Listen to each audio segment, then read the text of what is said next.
சீதாராம். வாழ்க வள்ளுவம். கிஷ்கிந்தா காண்டமும் குரட்பாக்களும். கிஷ்கிந்தா காண்டத்தில்தான் ஆஞ்சநேயர் ராம லட்சுமணர்களை சந்திக்கின்றார் முதலாக. கிஷ்கிந்தா காண்டம் சர்க்கம் 3 ஆஞ்சநேயர் ராமர் லட்சுமணரை சந்திக்கும் பிரதம சமாகத்தை எடுத்துக்கொள்வோம். அவர் உரையாடுவதை கேட்ட ராமர், அவர் சொல்லின் செல்வர், சுக்ரீவன் என்ற ராஜாவுக்கு நல்ல அமைச்சர் என்று லக்ஷ்மணரிடம் கூறுகிறார்.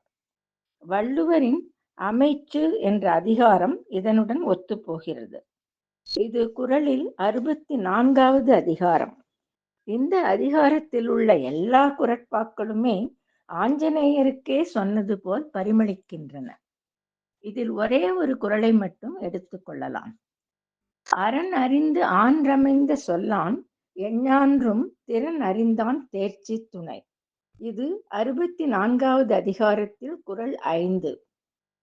இதன் பொருள், நீதி நெறிகளை தெரிந்து பொருள் நிரம்பிய சொல்லை உடையவனாய் எப்பொழுதும் செயலாற்றும் திறனை நன்கு அறிந்தவனாய் இருப்பவனே நல்ல அமைச்சன். அடுத்து ஆஞ்சநேயர் சுக்ரீவனிடம் ராம லட்சுமணரை அறிமுகப்படுத்தும் கட்டம். இது சர்க்கம் 5. இவர்கள் தசரதரின் புத்திரர்கள் என்று கூறி இவர்களை பெற தசரதர் கொடுத்து வைத்தவர் என்று புகழ்கிறார். இது திருக்குறளின் 7வது அதிகாரம் மக்கட்பேறு 10வது குறளுடன் இணைத்து மகிழலாம். மகன் தந்தைக்கு ஆற்றும் உதவி இவன் தந்தை எண்ணோற்றான் கொல் எனும் சொல். இது அதிகாரம் 7 குறள் 10. இதன் பொருள், தன்னை கல்வி அறிவு உடையவனாய் ஆளாக்கிய தந்தைக்கு மகன் செய்யும் கைமாறு பிள்ளையின் ஒழுக்கத்தையும் அறிவையும் கண்டவர் இப்பிள்ளையை பெறுவதற்கு இவன் தகப்பன் என்ன தவம் செய்தானோ என்று சொல்லும் சொல்லை பெற்று தருவதே.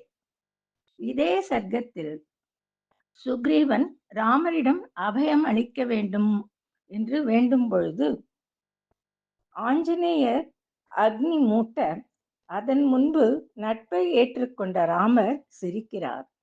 கட்டாயம் வாலியை வதம் செய்வேன் என்று நம்பிக்கை கொடுக்கிறார். இங்கே நட்பு என்ற 79வது குறள் அதிகாரத்தில் 8வது குறளை எடுத்து இணைக்கலாம். உடுக்கை இழந்தவன் கை போல ஆங்கே இடுக்கண் களைவதாம் நட்பு. அதிகாரம் 79 குறள் 8. இதன் பொருள், உடை நெகிழ்ந்தவனுடைய கை உடனே உதவி காப்பது போல நண்பனுக்கு துன்பம் வந்தால் அப்பொழுதே சென்று துன்பத்தை களைவதுதான் நட்பு. அடுத்து சர்க்கம் 18 எடுத்துக்கொள்ளலாம்.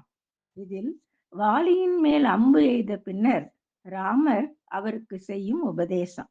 ராமர் கூற்று, உனக்கு தர்மம் தெரியவில்லை.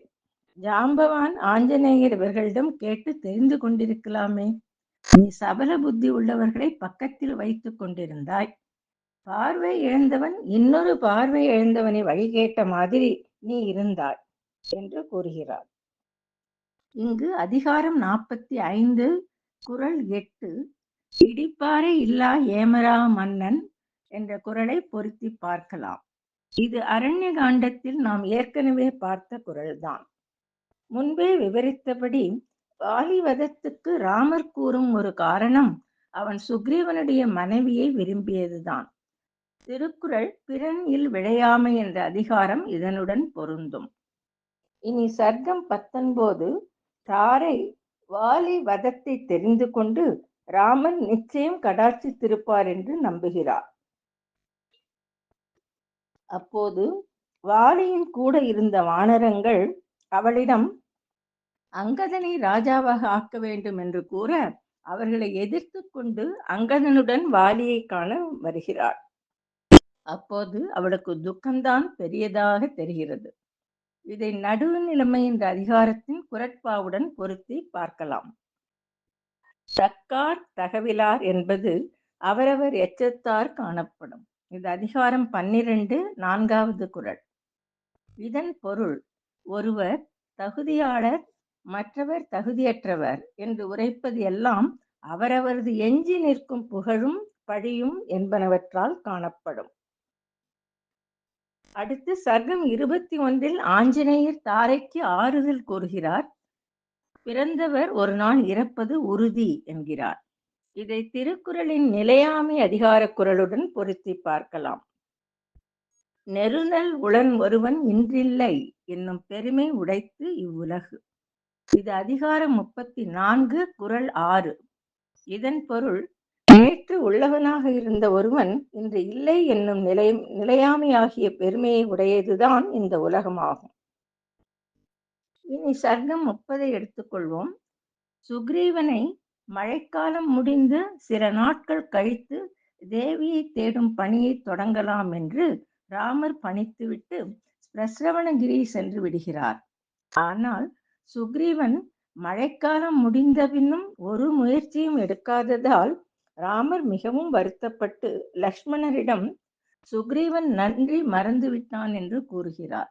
இதை செய் நன்றி அறிதல் என்ற 11ஆம் அதிகாரத்தில் உள்ள குறட்பாவுடன் பொருத்தி பார்க்கலாம். எந்நன்றி கொன்றார்க்கும் உய்வுண்டாம், உய்வில்லை செய் நன்றி கொன்ற மகற்கு. இது 11ஆவது அதிகாரம் 10வது குறள். இதன் பொருள், எந்த நன்மையை அழித்தவர்க்கும் தப்புதற்கு வழி உண்டாகும். ஆயின் ஒருவர் செய்த உதவியை மறந்து அழித்தவனுக்கு உய்வே கிடையாது. அடுத்து சர்க்கம் 32 ஆஞ்சநேயர் சுக்ரீவனுக்கு இதை எடுத்து உரைக்கிறார். இங்கும் இடிப்பாறை இல்லாத ஏமராமன்னன் என்ற குறளை பொருத்தி பார்க்கலாம். இதுவும் ஏற்கனவே நாம் எடுத்துக்கொண்ட குறள்தான். பின்னர் சுக்ரீவன் இதை உணர்ந்து ராமரிடம் வந்தபோதும் ராமர், ஒரு ராஜா அறம், பொருள், இன்பம் எல்லாவற்றையும் தூய்த்து அனுபவிக்க வேண்டும் தான். ஆனால் அந்தந்த நேரத்தில் அனுபவிக்க வேண்டும்.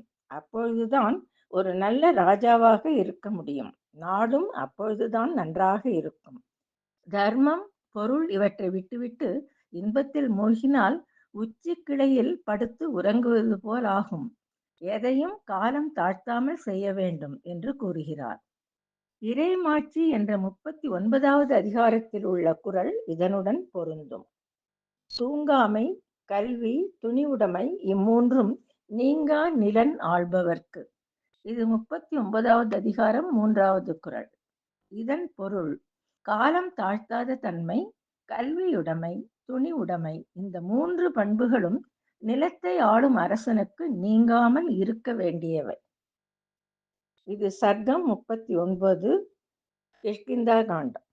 அடுத்து சர்க்கம் 51 தென் திசையில் சென்ற வானரங்கள் தாகத்தால் தவித்தபொழுது ஸ்வயம்பிரபா என்பவள் அவர்களை உபசரித்து குகையில் இருந்து வெளியேற உதவியதை விருந்தோம்பல் அதிகாரத்துடன் பொருத்தி ரசிக்கலாம்.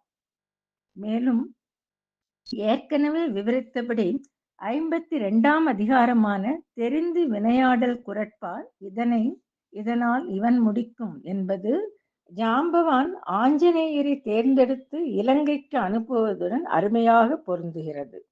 இது சர்க்கம் 66. மேலே குறிப்பிட்ட தொகுப்பு குறட்பாக்கள் கிஷ்கிந்தா காண்ட நிகழ்வுகளோடு எவ்வாறு பொருந்துகின்றன என்று விவரிக்கப்பட்ட ஒரு தொகுப்பு. சீதாராம். வாழ்க வள்ளுவம்.